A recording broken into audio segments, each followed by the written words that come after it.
first time I've done trade negotiations with the Chinese, and sometimes it can take a very, very long time to overcome misunderstandings. We were able to do that effectively over the past few weeks, which enables us to be very pragmatic and effective. And I think we lead with a very good mechanism to avoid the unfortunate escalations as we saw after April 2nd from happening again. What has been very unusual about the relationship that President Trump, Party Chairman Xi, they have a good relationship, but the nature of what has happened since April 2nd could have been avoided if we had had this kind of mechanism in place. And I believe it is in place now. I think we leave today with a process that will move forward. And again, great mutual respect for our Chinese counterparts. I believe they showed us the same. The impact on U.S. consumers. U.S. consumers see any result in. I mean, you're the Treasury Secretary, so you're better suited. But I would say on the front end, there's been a lot of talk about impact on consumers. They just never really translate to the numbers. Consumption remained high, et cetera. And so I think what we're going to see is that we're going to have our economy continue taking off if we put structure around these negotiations and get global trade into a better place. And as I reiterated last week, the Trump economic plan is three pieces: trade, tax, and deregulation. Trade has been implemented first, and that process is occurring. We believe that the tax portion is going very well. Speaker Johnson, Leader Thune, who I am in constant contact with, believe that midsummer we will pass, as the President likes to call it, is one big beautiful bill, and we believe that that will provide substantial relief for American households. And then deregulation, a hidden and pernicious tax on American households, is regulation. We believe that the last administration added several $1,000s a year to American families' cost, and that we will be not only cutting those substantially, rolling that back, but cutting those substantially. I think we have time for about maybe 2 or 3 more questions at most. Ma'am, name now, please. Yeah, it's Imogen Folks, BBC. It's very heartening what you're telling us. I'm wondering whether you think it might have been a better idea to start at this point of negotiation rather than start with a big list of tariffs and all the global turmoil that caused, and the fear, frankly, in some countries around the world. How about, do you think with hindsight it might have been better to reach out and say, we want to talk to you guys about this? No, I disagree entirely. We have spent decades at the World Trade Organization in multilateral and bilateral negotiations trying to get other countries to reduce their tariffs and non-tariff barriers to be more reciprocal with the U.S. We've had one of the most open economies for decades. The promise of the WTO and the multilateral system is that everyone was going to come down. It turns out the U.S. went down significantly. There were other economies that had low tariffs as well, but retained very high non-tariff barriers. We have tried really hard to work within the system, and the net result is a $1.2 trillion deficit in goods. The net result is manufacturing went to China, East Asia, Mexico, et cetera. So we tried all of that. So the idea that we can just keep saying, well, why don't we just talk a little bit more, and we'll have a different outcome, I think just totally detached from reality. And I would add a couple things, that as our 18 important trading partners come to us, many with very good deals, as the UK, who skipped to the front of the line as our oldest ally,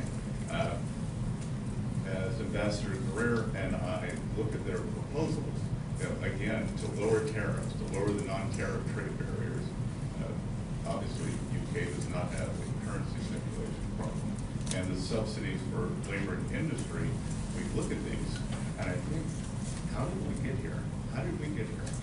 And you know, I echo part of what President Trump said, that he doesn't blame the other economies for taking advantage of a fluid, taking advantage of the situation when they were allowed to do it. He blames previous U.S. leaders. So we are just trying to restore a healthy equilibrium.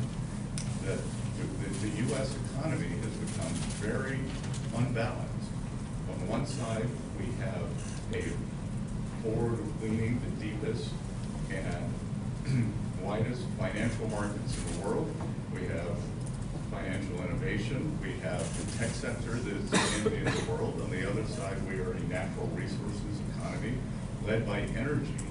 So it is a barbell, but in between, precision manufacturing, especially precision manufacturing, has been wiped out. And it is our intent to bring that back. So we want to rebalance.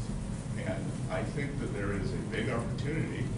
If I think about this weekend, the Chinese, they have gone the other way. They are unbalanced in terms of overproduction in the manufacturing sector.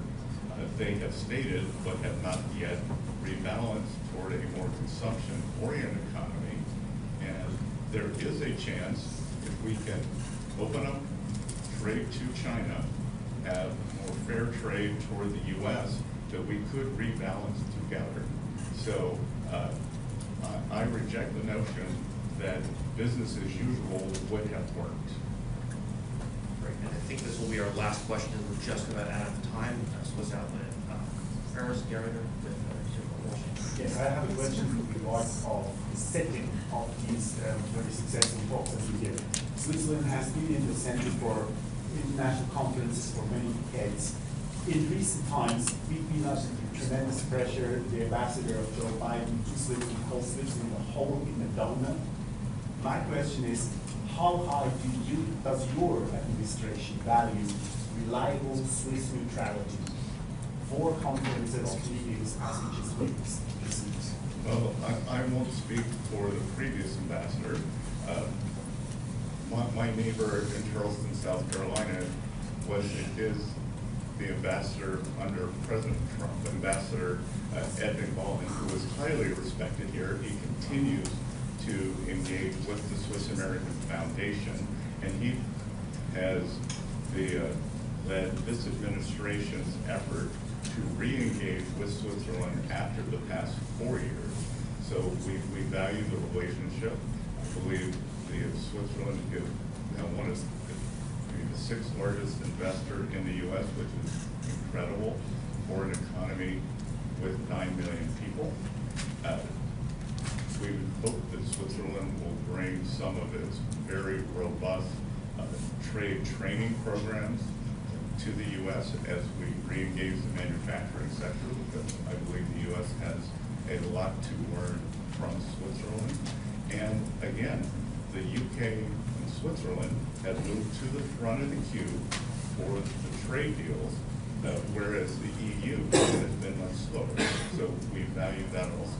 And I would say, with respect to the negotiating dynamics, and this may not seem important to those not involved in this, but the atmospherics provided by the Swiss government were incredibly conducive to the conclusions we had this weekend. They allowed us to use the grounds of the residence of the Swiss ambassador to the United Nations, which had a very intimate internal rooms, and importantly for us, where a lot of the key negotiations happened. We're outside under a large, beautiful tree on a set of patio sofas, frankly, where we had the most important discussions on the most challenging issues. And having this setting as opposed to, no offense to the Intercontinental, which has been great, as opposed to a sterile hotel conference situation or conference rooms, I think let us develop a personal relationship with our counterparts and lead to the successful conclusion we have. Great, thank you so much, everyone. I think that's it for us in time today. Thank you so much for coming out, and yeah, that'll be it. Thank you.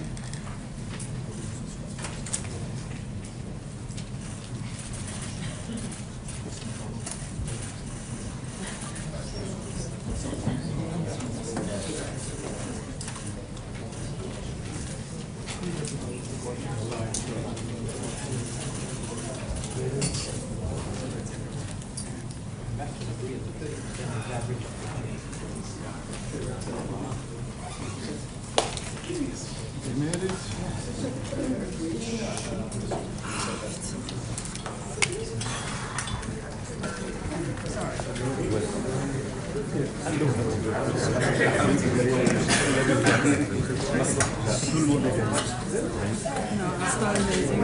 It was the worst live I've ever done in my life,